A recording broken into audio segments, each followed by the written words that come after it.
It is half past the hour. Let's hit the refresh button on our top stories. We are seeing some jaw-dropping video coming out of the Midwest this morning. Scenes like this. Relentless storms have unleashed catastrophic flooding in eastern Indiana, and more rain is unfortunately on the way. This water rescue happened yesterday. It was in Cambridge City, Indiana, and parts of Indiana saw a 1 in 1,000 year flood Wednesday, sending water rushing into homes. Also, jury selection is expected to continue for a fourth day in the murder trial of 63-year-old Dwayne Keefe D. Davis. Now, Davis is accused of being the mastermind behind the killing of influential rapper Tupac Shakur 30 years ago. Davis has pleaded not guilty to the charges. And caught on camera, a confrontation between a Virginia woman who shouted insults at ICE agents, one of whom is then seen pointing a gun at her. CNN's John Sarlin unpacks what each side says went down. Yeah, you recorded us. You almost ran us over. I didn't almost ran us over. Stop playing. Stop playing. In Northern Virginia, video shows a federal agent pointing a gun in a woman's face after claiming she tried to run him over. Carolina Molina is a licensed counselor who said at a press conference she was visiting immigration lawyers in Bailey's Crossroads. Dash cam video from her vehicle shows Molina shouting profanity at the agents. She is then seen turning around and then drives through a stop sign. A federal agent's car begins to accelerate around the same time and blocks her path, narrowly avoiding collision. Agents then approach her with their weapons drawn. You almost ran us over. I didn't almost. You almost ran us over. Stop playing. Stop playing. You are full of. You're not funny. You're not funny. I will arrest you. Keep it up. I'm a legal citizen. I don't care. Oh my goodness. Let your car lock you up. Okay. For what? The one that tried to run us over. Run you over when? I got recording. I got dash cam. That's a lie. The agents eventually returned to their vehicles and drove away. In a statement to CNN, a DHS spokesperson said, while ICE was conducting targeted immigration enforcement in Falls Church, Virginia, an anti-ICE agitator began to drive her car in circles around her ICE officers and then attempted to harm officers by weaponizing her vehicle against them. Fearing for their safety, ICE officers conducted a vehicle stop of the driver. Necessary background information of the driver was taken and she could face criminal prosecution as a result of her actions. In a press conference, Molina denied that she was trying to hit the agents. Obviously, there is evidence in my dash cam that my car is turning to the left and he is accelerating to cut me off. So if you want to say I ran a stop sign, I'm like, oh wow, I ran a stop sign. Who doesn't? But I mean, yeah, okay, it's illegal, but whatever. That does not entail you, and that was obviously not the excuse because he was like, you're following us, stop following us, you have this is your warning. It had nothing to do with my point of driving. And what would be your message to that ICE agent right now if he was here at the press conference? What would you say to him? You need therapy. Luigi Mangione and federal prosecutors are in the middle of plea negotiations, according to people familiar with the talks. Mangione faces state and federal charges in New York related to the fatal shooting of United Healthcare CEO Brian Thompson. CNN reported in June that Mangione's attorneys had spoken with prosecutors about a potential plea deal, but they didn't reach an agreement then. Sources say that these new discussions are fluid. The judge in the federal case set a hearing for tomorrow. The Los Angeles County Grand Jury has indicted Nick Rhino on 2 counts of murder in the deaths of his parents, actor director Rob Reiner and Michelle Singer Reiner. The indictment alleges Reiner was lying in wait before the couple was stabbed to death in their bedroom last December. The 32-year-old has pleaded not guilty. A disturbing new report from on board the USS Abraham Lincoln. The Military Times is reporting multiple sailors have tried to jump overboard. The paper reports that sailors face dire conditions on board and shortages of toothpaste, deodorant, soap, and even food being reported. They've been deployed for 9 months while also supporting operations against Iran. 250 days. That is a record and there's no announced end date.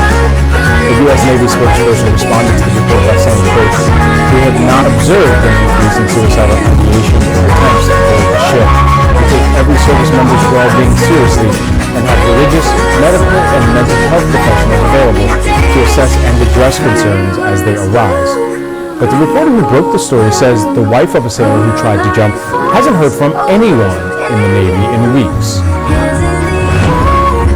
Speaking with Miss Roma, she is extremely worried and concerned about how her husband is actually doing, and until she can be in front of him and see him with her own eyes, she's not really able to answer that question.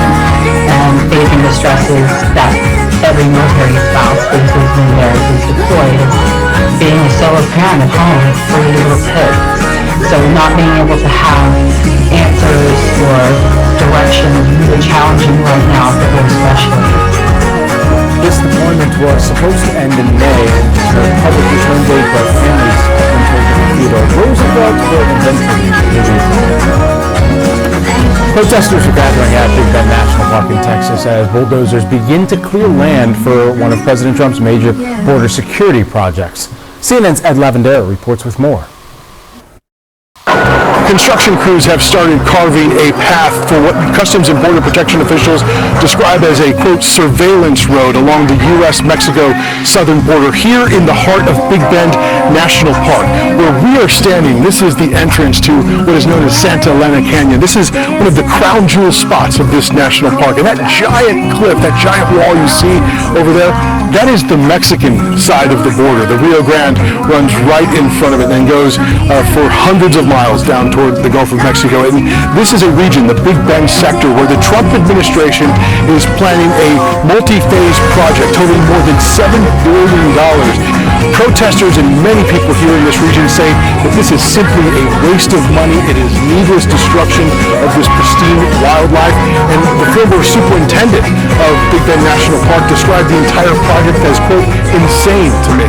The anger toward this project and everyone involved in it is really intensifying here among the residents of the Big Bend region of Texas. In fact, many hotels and restaurants refuse to serve the contractor workers who are in the area. There are signs protesting the plan. And here at the mouth of the Santa Elena Canyon, we saw a large group of protesters gather here this morning talking about how intense of a fight this is, that they hope to be able to stop this project in its tracks at some point. One of the early plans for this border security package included building a border wall through Big Bend National Park. The Customs and Border Protection now says that a wall will not be built here, but still many residents say that this surveillance road will cause irreparable damage, that there are some areas where they will really have to use dynamite to clear a path for the road, and they fear what kind of damage this project is going to do, not just in the months, but years ahead.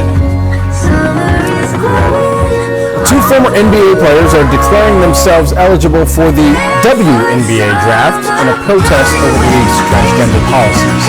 Boris White and Ennis Cantor Freedom say that they are challenging those rules while the WNBA Players Union is pushing back. CNN's Ben Hunt explains what's behind this unusual move. These former NBA players say they're going to join the Women's League.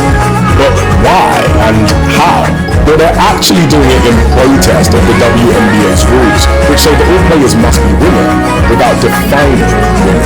Transgender, identify as sometimes identifying as a woman for purposes of basketball, professional basketball. So I'll be declaring for the WNBA draft in 2027 as well. Based on the current guidelines, I can and am officially declaring my eligibility for the upcoming WNBA draft in May 2027. To be clear, they aren't being serious. They're mocking the WNBA's rules and they're against transgender people playing in the league. It's because the new WNBA collective bargaining agreement signed early this year says only players who are women are eligible to play in the WNBA. But it doesn't define women or spell out how eligibility for transgender players is determined. These players are stepping up to make a political statement. Unfortunately, frankly, unsurprising that some cis men want to insert themselves in a way that's inappropriate into women's sports. And I think it's just another way that women's sports gets attacked when it's been thriving and doing so well, especially the WNBA. For context, there aren't any transgender women playing in WNBA.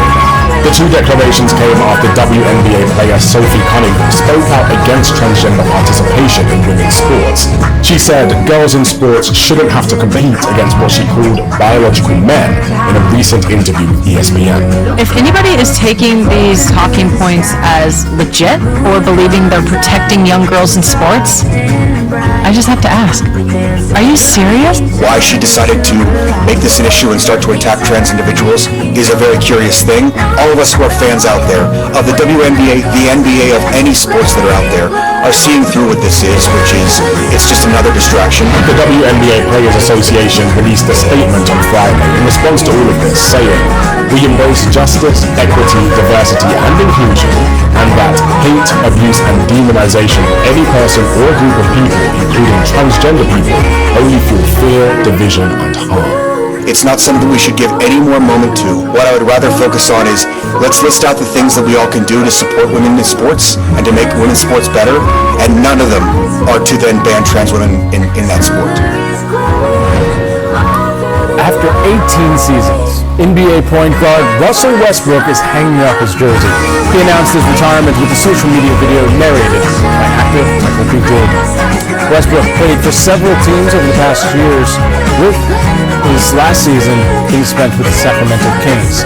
The athlete never won an NBA championship, but is considered one of the best players of his generation.